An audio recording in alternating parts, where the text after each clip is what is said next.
जरा कल्पना कीजिए, सुबह सुबह किसी आम सरकारी कर्मचारी के फोन की स्क्रीन पर एक नोटिफिकेशन चमकता है।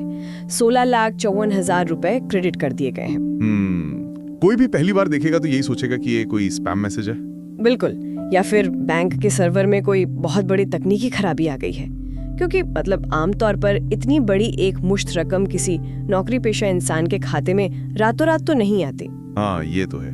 लेकिन क्या हो अगर ये कोई ग्लिच ना हो, अगर ये पूरी तरह से वैध मेहनत की कमाई का बकाया हिस्सा हो। मतलब आप 8वें वेतन आयोग की बात कर रही हैं ना? एकदम सही। हाल ही में 8वें वेतन आयोग, जिसे हम 8th पे कमीशन भी कहते हैं, उसको लेकर मीडिया और कर्मचारी संगठनों के बीच जो हलचल मची है वो बिल्कुल इसी वित्तीय संभावना के इर्द गिर्द घूम रही है। जी, और NCJCM के नए प्रस्तावों ने तो इस चर्चा को और भी ज्यादा हवा दे दी है। हाँ, कि क्या वाकई 10 से 16 लाख रुपए तक का एरियर मिलने वाला है।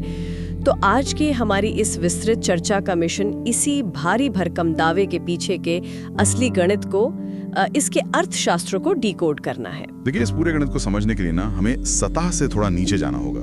ये सिर्फ हवा में उछाला गया कोई रैंडम आंकड़ा नहीं है। तो फिर इसके पीछे का आधार क्या है? इस पूरी चर्चा का केंद्र एक बहुत ही तकनीकी टर्म है, फिटमेंट फैक्टर। और दिलचस्प बात यह है कि NCJCM ने इस बार जिस फिटमेंट फैक्टर की मांग रखी है वो है 3.833। एक मिनट, 3.833।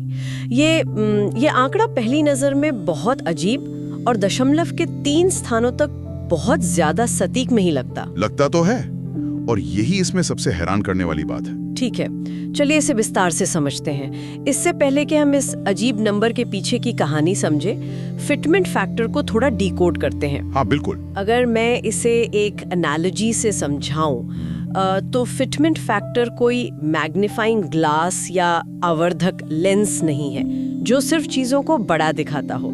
इसे गाड़ी के गियर रेशियो की तरह देखना चाहिए। अरे वाह, ये गियर रेशियो वाली एनालॉजी काफी सटीक है ना? किसी कर्मचारी की जो बेसिक सैलरी है वो समझ लीजिए इंजन का RPM है। वो एक तय गति से काम कर रहा है। लेकिन जब सरकार गियर रेशियो को 2.57 से बदलकर सीधा 3.83 पर शिफ्ट कर देती है, तो वही इंजन उसी मेहनत के साथ गाड़ी को अचानक से लगभग दोगुनी रफ्तार से आगे धकेलने लगता है। बिल्कुल, ये एक सिस्टेमिक मल्टीप्लायर है जो पूरे पे मैट्रिक्स के हर लेवल को एक झटके में बदल देता है। एकदम सही कहा आपने।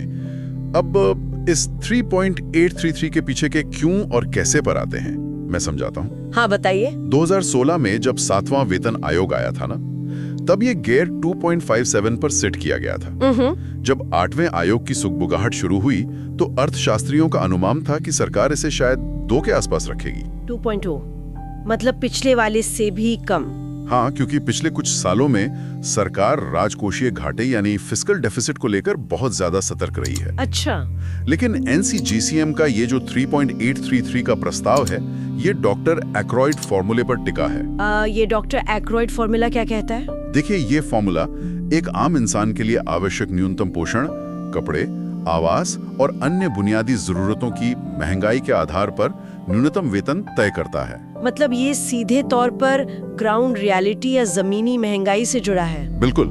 यूनियनों का तर्क है कि 2016 से लेकर अब तक वास्तविक महंगाई ने कर्मचारियों के क्रय शक्ति को इतना खोखला कर दिया है कि 2.0 या 2.5 का फैक्टर सिर्फ एक दिखावा होगा। लेकिन एक मिनट रुकिए, 2.0 की अटकलों के बीच सीधा 3.833 का प्रस्ताव रखना, क्या ये सरकार के लिए वित्तीय आत्महत्या जैसा नहीं होगा? हाँ, ये तो सबसे बड़ा सवाल है। हमारी स्रोत सामग्री बताती है कि अगर ये फैक्टर लागू हो जाता है तो न्यूनतम बेसिक पे 18,000 रुपए से सीधे उछलकर 69,000 रुपए पर पहुंच जाएगी। जी हाँ, 18,000 से सीधे 69,000। मतलब सोचिए, ये कोई सामान्य वेतन वृद्धि नहीं है। ये सैलरी का लगभग 4 गुना हो जाना है। हाँ। अर्थव्यवस्था के नजरिए से देखें तो इतने सारे कर्मचारियों की सैलरी इस स्तर पर बढ़ाना सरकार के खजाने पर एक अकल्पनीय बोझ डाल सकता है। यहीं पर हमें यूनियनों की रणनीति और आर्थिक वास्तविकता के बीच का अंतर समझना होगा। ये सच है कि 18,000 से 69,000 का जंप खजाने पर बहुत भारी पड़ेगा। हाँ, तो फिर इतना बड़ा प्रस्ताव क्यों? क्योंकि जब NCJCM ये मांग रखता है तो वो सिर्फ आज की महंगाई नहीं देख रहे हैं, वे अगले 10 सालों की संभावित महंगाई को भी उस फैक्टर में शामिल कर रहे हैं। ओह, क्योंकि वेतन आयोग हर साल तो आते नहीं है। बिल्कुल।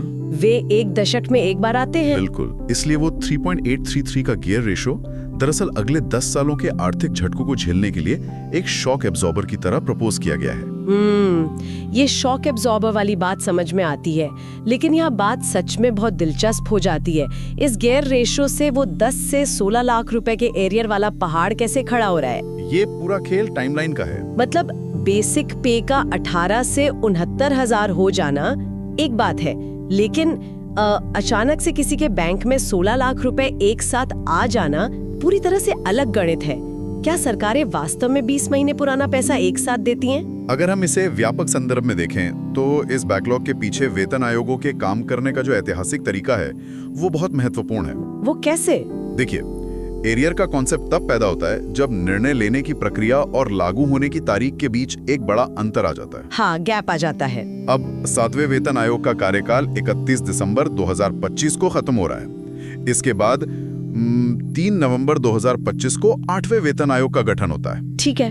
अब किसी भी वेतन आयोग को पूरे देश के कर्मचारियों के वेतन ढांचे का अध्ययन करने और रिपोर्ट तैयार करने में कम से कम 18 महीने लगते हैं। मतलब अगर प्रक्रिया 2025 के अंत में शुरू होती है तो रिपोर्ट आते आते ही मई 2027 आ जाएगा। एकदम सही। और रिपोर्ट आने का मतलब ये नहीं है कि अगले दिन से सैलरी बढ़ गई। हाँ, बिल्कुल नहीं। वित्त मंत्रालय उस रिपोर्ट का विश्लेषण करेगा, फिर कैबिनेट में चर्चा होगी। इस लाल फीताशाही और अप्रूवल प्रोसेस में आराम से 3 से 9 महीने और निकल जाएंगे। और यही वो प्रशासनिक देरी है जो उस जादुई खिड़की का निर्माण करती है। सितंबर या अक्टूबर 2027 तक जब अंतिम मंजूरी मिलेगी, तब तक सरकार के पास एक बहुत बड़ा सवाल होगा कि नई सैलरी कब से लागू मानी जाए। जी, ऐतिहासिक रूप से वेतन आयोगों की सिफारिशें अक्सर पूर्व प्रभाव से यानी रेट्रोस्पेक्टिव इफेक्ट से लागू की जाती हैं। तो अगर सरकार पिछली परंपरा को निभाती है और 8वें वेतन आयोग को 1 जनवरी 2026 से लागू मान लेती है, तो जनवरी 2026 से लेकर सितंबर 2027 तक का जो गैप है, अरे बाप रे, वो पूरे 20 महीने का हो जाता है। बिल्कुल। यानी 20 महीने तक कर्मचारी पुरानी सैलरी पर काम करते रहेंगे, जबकि कागजों पर उनका हक नई बढ़ी हुई सैलरी पर होगा।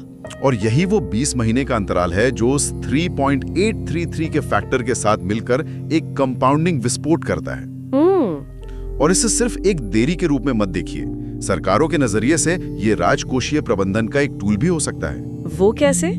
हर महीने थोड़ा थोड़ा पैसा बढ़ाने के बजाय सरकार एक मुश्त भुगतान के लिए अलग से बजट का प्रावधान करती है, जो उन्हें वित्तीय वर्ष के आंकड़ों को मैनेज करने में मदद करता है। अच्छा, चलिए अब इस 20 महीने के गैप को असल आंकड़ों पर रखकर देखते हैं। हमारी स्रोत सामग्री में जो डेटा दिया गया है वो किसी भी मिडिल क्लास इंसान का सिर चकरा देने के लिए काफी है। हाँ, आंकड़े तो बहुत बड़े हैं। हम पे मैट्रिक्स के लेवल 1 की बात करते हैं, जो सबसे शुरुआती स्तर है। वहाँ बेसिक पे 18,000 से 69,000 हो रही है। मतलब हर महीने सीधे 51,000 रुपए का अंतर। तो कुल एरियर 10,20,000 रुपए बनता है। निचले वेतन स्तर के कर्मचारियों के लिए भी ये एक लाइफ चेंजिंग पल है। और सोचिए, ये तो सिर्फ सबसे शुरुआती स्तर है। जब हम पे मैट्रिक्स में थोड़ा ऊपर जाते हैं तो एक गियर रेशियो कैसे काम करता है ये और स्पष्ट हो जाता है। हाँ, जैसे अगर हम लेवल 5 की बात करें, जो कि एक मिड लेवल अधिकारी का स्तर होता है, उनकी बेसिक पे 29,200 रुपए से सीधे 1,11,000 रुपए के पार जाने का प्रस्ताव है। बाप रे, ये हर महीने लगभग 82,000 रुपए से ज्यादा का अंतर है। हाँ, और जब ये 20 महीने तक जमा होता है तो वो आंकड़ा 16,54,000 रुपए को पार कर जाता है। मतलब ये कोई स्प्रेडशीट का साधारण डेटा नहीं है। नहीं, बिल्कुल नहीं। कल्पना कीजिए, एक आम कर्मचारी के बैंक खाते में अचानक 16 लाख रुपए क्रेडिट होने का नोटिफिकेशन आए तो उसका वित्तीय भविष्य कैसे बदल सकता है? एकदम बदल जाएगा। इस बिंदु पर ना अर्थशास्त्र का एक बहुत गहरा नियम लागू होता है। जब किसी मध्यम वर्गीय परिवार को 10-15 हजार रुपए का इंक्रीमेंट मिलता है तो वो पैसा अक्सर रोजमर्रा के खर्चों में खप जाता है। हाँ, राशन, स्कूल की फीस, इन्हीं सब में। सही कहा, वो एक कंजम्पशन मनी होता है। लेकिन जब उसी परिवार को अचानक 16 लाख रुपए एकमुश्त मिलते हैं तो वो पैसा कंजम्पशन में नहीं बल्कि पूंजी निर्माण यानी कैपिटल क्रिएशन में जाता है। मतलब बड़े निवेश हो सकते हैं। जी, इससे भारी भरकम हाउसिंग लोन एक झटके में चुकाए जा सकते हैं। बच्चों की उच्च शिक्षा के लिए बिना कर्ज लिए फीस भरी जा सकती है। ये किसी भी परिवार की आर्थिक स्थिति को एक पीढ़ी आगे धकेलने की क्षमता रखता है। मैं इस कैपिटल क्रिएशन वाले तर्क से पूरी तरह सहमत हूँ, लेकिन मुझे यहाँ एक बहुत बड़ा रेड फ्लैग नजर आ रहा है। कैसा रेड फ्लैग? तो इन सब का आखिर मतलब क्या है? ये 16 लाख का सपना एक बहुत ही पतले धागे पर टिका है, और वो धागा है NCJCM का प्रस्ताव। क्या ये संभव नहीं है कि ये 3.833 का फैक्टर सिर्फ एक मोलभाव की रणनीति हो? जैसे हम किसी बाजार में जाते हैं तो दुकानदार जानबूझकर कीमत दोगुनी बताता है ताकि मोल भाव करके वो अपनी असली कीमत तक आ सके। ये एक बहुत ही महत्वपूर्ण सवाल खड़ा करता है। अगर यूनियन ने 3.833 मांगेंगी ही नहीं, तो क्या सरकार उन्हें 2.5 या 2.8 पर सेटल करने का मौका देगी? देखिए, नेगोशिएशन थ्योरी में इसे एंकरिंग कहते हैं। कर्मचारी यूनियनों ने 3.833 का एक बहुत बड़ा एंकर डाल दिया है ताकि चर्चा की शुरुआत ही एक उच्च स्तर से हो। हाँ, स्मार्ट मूव है। लेकिन वास्तविकता ये है कि वेतन आयोग एक स्वतंत्र संस्था होती है। वेतन आयोग या सरकार ने अभी तक इसे मंजूरी नहीं दी है। मतलब ये अभी सिर्फ सिफारिश है? बिल्कुल। आयोग केवल यूनियनों की नहीं सुनेगा, वो RBI के डेटा, वैश्विक आर्थिक मंदी के खतरों और सबसे महत्वपूर्ण सरकार के राजस्व संग्रह का विश्लेषण करेगा। इसका मतलब है कि ये 16 लाख का एरियर एक बेस्ट केस सिनेरियो है, कोई पक्की गारंटी नहीं। हाँ, फिलहाल आयोग सिर्फ सुझावों की समीक्षा कर रहा है। अगर वेतन आयोग ने ये कह दिया कि राजकोषीय घाटे को देखते हुए फैक्टर को 2.8 ही रखा जा सकता है, तो ये 16 लाख का गणित ताश के पत्तों की तरह ढह जाएगा। एकदम ढह जाएगा।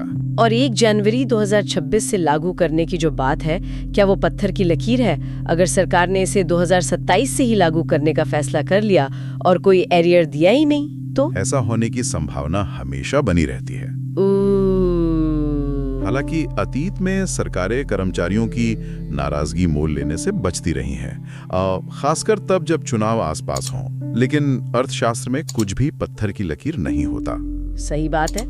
इसलिए इस 3.833 के फैक्टर और 20 महीने के एरियर को एक प्रस्तावित संभावना के रूप में देखना चाहिए, न कि बैंक में जमा हो चुके पैसे के रूप में। ये एक बहुत जरूरी रियलिटी चेक था। जानकारी होना अच्छी बात है, लेकिन जब तक आधिकारिक मुहर न लगे, जश्न नहीं मनाना चाहिए। बिल्कुल। लेकिन मान लेते हैं कि किसी कारणवश, चाहे वो राजनीतिक दबाव हो या यूनियनों का मजबूत तर्क, सरकार ये 3.833 का फैक्टर मान लेती है। मान लीजिए, मान लिया। और लाखों कर्मचारियों को सच में 10 से 16 लाख रुपए का एरियर मिल जाता है।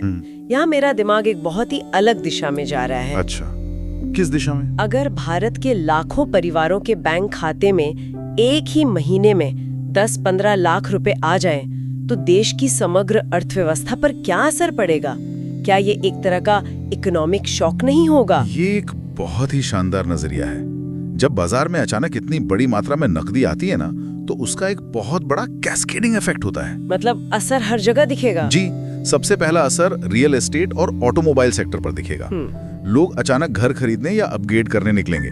नई गाड़ियों की बुकिंग्स आसमान छू जाएंगी। लेकिन क्या ये अचानक आया पैसा महंगाई को नहीं बढ़ा देगा? मतलब अगर हर कोई अचानक से घर खरीदने निकल पड़े, तो बिल्डर्स रातों रात प्रॉपर्टी की कीमतें बढ़ा देंगे। जो लोकल मार्केट है, इलेक्ट्रॉनिक्स, सोना या रोजमर्रा की चीजें, उन सब के दाम अचानक से उछल जाएंगे। हाँ, ऐसा होता है। अंततः ये पैसा बाजार में डिमांड पुल इन्फ्लेशन पैदा कर सकता है। यानी सरकार ने जो पैसा कर्मचारियों को महंगाई से लड़ने के लिए दिया था, वो पैसा खुद बाजार में एक नई महंगाई को जन्म दे सकता है। ये अर्थशास्त्र का एक क्लासिक विरोधाभास है। एक तरफ ये नकदी बाजार में भारी उछाल लाएगी, रोजगार के नए अवसर पैदा होंगे क्योंकि मांग बढ़ गई है। हाँ, इकोनॉमी भागेगी। लेकिन दूसरी तरफ, जैसा आपने कहा, लोकल स्तर पर कीमतें तेजी से बढ़ सकती हैं, और इसका असर उन लोगों पर सबसे ज्यादा पड़ेगा जो सरकारी कर्मचारी नहीं हैं। ये बहुत अहम पॉइंट है, क्योंकि उनके लिए तो बाजार की कीमतें बढ़ गईं, लेकिन उनकी सैलरी में कोई 16 लाख का जंप नहीं आया। ये बात सच में सोचने पर मजबूर कर देती है कि एक सरकारी फैसला कैसे पूरे देश के हर नागरिक के बटुए को प्रभावित कर सकता है। बिल्कुल। हमने आज इस पूरे मुद्दे को बहुत गहराई से खंगाला। हमने देखा कि कैसे 8वें वेतन आयोग के इर्द गिर्द 3.833 का वो गियर रेशियो काम कर रहा है और कैसे 20 महीने की प्रशासनिक देरी एक भारी भरकम एरियर का निर्माण करती है। हाँ, और कैसे ये पूरा ढांचा अभी भी सिर्फ एक प्रस्ताव और मोल भाव के बीच फंसा हुआ है। और सबसे अहम बात यह है कि ये सिर्फ पे स्लिप और बैंक अकाउंट का मामला नहीं है। ये राजकोषीय नीति, मुद्रास्फीति और देश के आर्थिक संतुलन का एक बहुत ही जटिल चक्र है। सही कहा। जानकारी का होना हमें इस चक्र को बेहतर तरीके से समझने की ताकत देता है, ताकि जब भी कोई अंतिम फैसला आए तो हम केवल हेडलाइंस देखकर हैरान ना हो, बल्कि उसके पीछे का विज्ञान समझते हों। बिल्कुल। और इस पूरी चर्चा को समेटते हुए मैं एक ऐसा सवाल छोड़ना चाहती हूँ जो शायद इस 16 लाख के एरियर से भी बड़ा है। बताइए। हम अभी भी 10-10 साल के अंतराल वाले वेतन आयोगों पर निर्भर हैं। जरा सोचिए, आज की इस आधुनिक, तेज तर्रार और गिग इकोनॉमी वाली दुनिया में, जहाँ प्राइवेट सेक्टर हर साल प्रदर्शन और महंगाई के आधार पर बदलाव करता है, क्या वहाँ 10 साल तक इंतजार करने और फिर अचानक 20 महीने का पुराना एरियर देने वाला ये ब्रिटिश काल का मॉडल पुराना नहीं हो गया है? ये सोचने वाली बात है। क्या हमारी अर्थव्यवस्था को इतने बड़े एकमुश्त आर्थिक झटकों के बजाय एक निरंतर और डायनामिक वेतन प्रणाली की जरूरत नहीं है? अगली बार जब वेतन वृद्धि की कोई खबर आए तो सिर्फ आंकड़ों को मत देखिएगा, इस पूरे सिस्टम के ढांचे पर भी सवाल उठाइएगा। बिल्कुल सही। आज की इस विस्तृत चर्चा में हमारे साथ इस जटिल आर्थिक गणित को सुलझाने के लिए बहुत बहुत धन्यवाद। मिलते हैं अगली बार एक नए विषय और नई गहराइयों के साथ।